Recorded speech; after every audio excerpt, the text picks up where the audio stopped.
Let me ask you something. Kung napagod ka na sa pagiging content creator, titigil ka na ba mag-post? Kasi maraming tao ngayon, ganito ang mindset.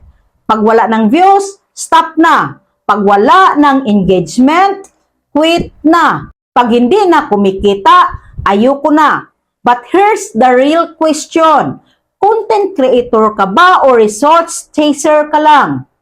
Kasi kung ang dahilan mo lang kung bakit ka nagpo-post ay para sa views, likes at income, then the moment na mawala yan, mawawala ka rin. Pero ang tunay na creator, kahit walang nanonood, magpo-post pa rin. Kahit walang nagla-like, tuloy pa rin. Kahit walang kita, consistent pa rin. Why? Because they understand one thing. This is not just content. This is identity.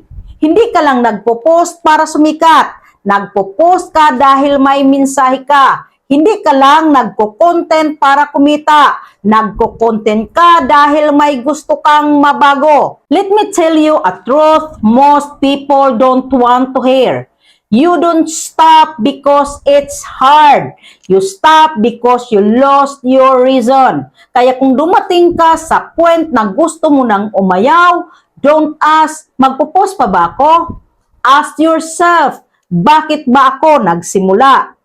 Was it to inspire? Was it to teach? Was it to change your life? Because if your reason is strong, even on your worst days, you will still show up. Pero kung ang dahilan mo ay pera lang, then sorry to say, madaling mawala yan.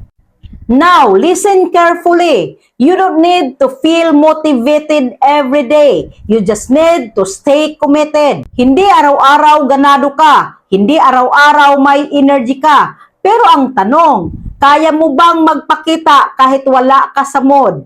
Because consistency beats motivation. Imagine mo to, may dalawang creator. Yung isa, nagpo-post lang pang-inspired. Yung isa, nagpo-post kahit pagod, kahit walang gana. After 1 year, sino sa tingin mo ang lalago? Exactly, the one who showed up. Kaya kung naisip mong tumigil, hindi kita pipigilan. Pero gusto kitang tanungin, handa ka na bang iwan ang pangarap mo? Because every post you skip is a chance you didn't take. Every day na tumigil ka is a day na may ibang umaangat.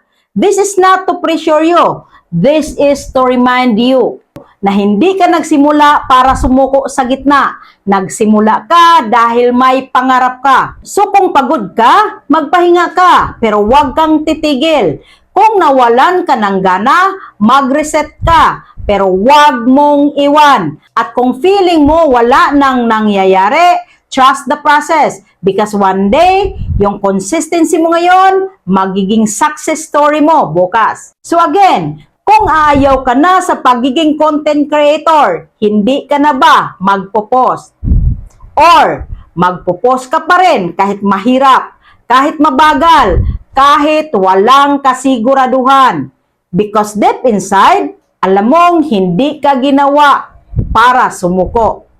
Natulungan ba kita? Paki-comment mo and see you in the comment section.